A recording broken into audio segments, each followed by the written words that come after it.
Hey guys, welcome back to Eddie the Thinker. If it's your first time here, my name is Aditya, aka Eddie.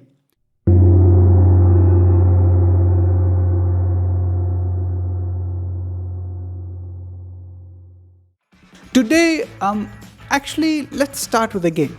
I'm going to read a few statements, and all you gotta do is tell me if it is true or false.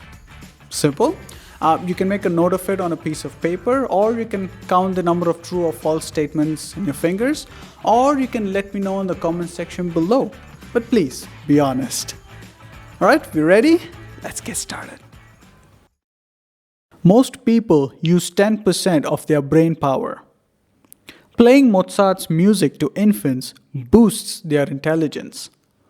Subliminal messages can persuade people to purchase products. Our handwriting reveals our personality traits. Hypnosis is useful for retrieving memories of forgotten events. The polygraph test or the lie detector test is an accurate means of detecting dishonesty.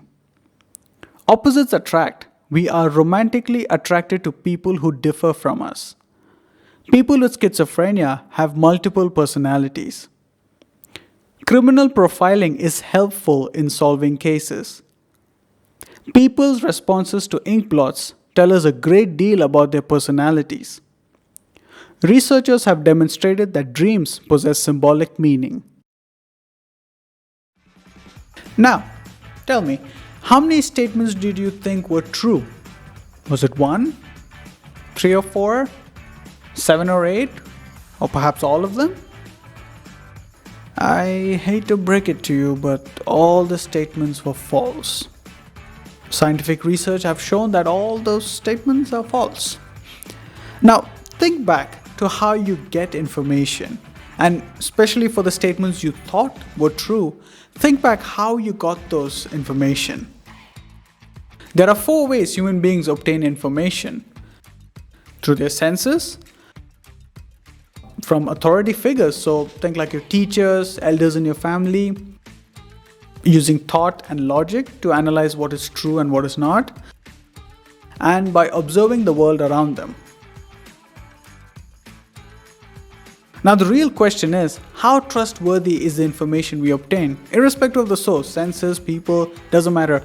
How trustworthy is the information? Children should be taught to question everything, to question everything they read, everything they hear. Children should be taught to question authority. Well, that's my favorite comedian, George Carlin, and he's right. With new information, you need to question it. You need to be a skeptic.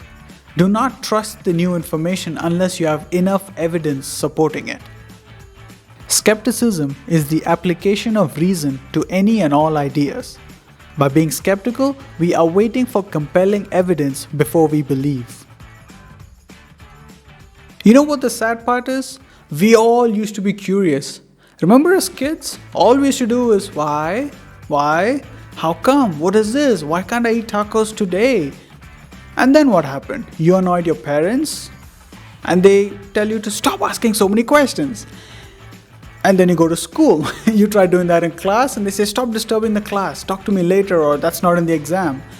I mean, curiosity is a natural quality, and unfortunately we are stripped of it. Sometimes I feel what I read in the t-shirt is true. I was born intelligent, but education ruined me. Now, in order to ensure that the information you have is trustworthy, it has to obey 2 principles: the connectivity principle and the principle of converging evidence.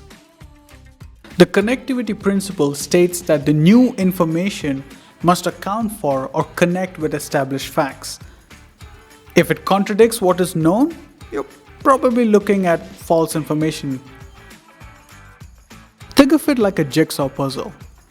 Only the right piece, with the right colors and the right shape, is gonna fit in and you're gonna complete the picture. But if you got the wrong piece, it's not gonna set in, the color's gonna be off. Well, think of new information that way. If the new information connects with what's already known, it's gonna fit right in. But if the new information is false, it's not going to fit in. The second principle is the principle of converging evidence, which states that Scientific findings from various studies, perhaps studies with different methodologies, even different fields, can still converge towards a strong and well-supported conclusion. That is, if you do your research and find that multiple sources tell you the same thing, then the information is probably correct. In my experience, I've noticed that if the information is too good to be true, it's probably fake news. Alright folks, in conclusion, the biggest takeaway I want you to take from this episode is that I want you to be a skeptic. Question everything. Don't just take the information at face value, try to find compelling evidence supporting it. Just because a person is dressed nice or uses a lot of positive words and presents you with studies, it doesn't mean the information is correct. He could be presenting biased information, flawed information. There could be a flaw in the research methodology itself. I mean, think of a market scam. He wants your money. He will present anything to get your money for fake studies, fake testimonies. So you need to be careful. That's what I'm saying. Question everything. Make sure you find evidence for the new information before you accept it as true. Alright folks, that's our episode for today. I hope you had fun. Please let me know in the comment section below, and as always, as with every other YouTube channel, like, share, subscribe. Until my next video, take care and I'll see you soon.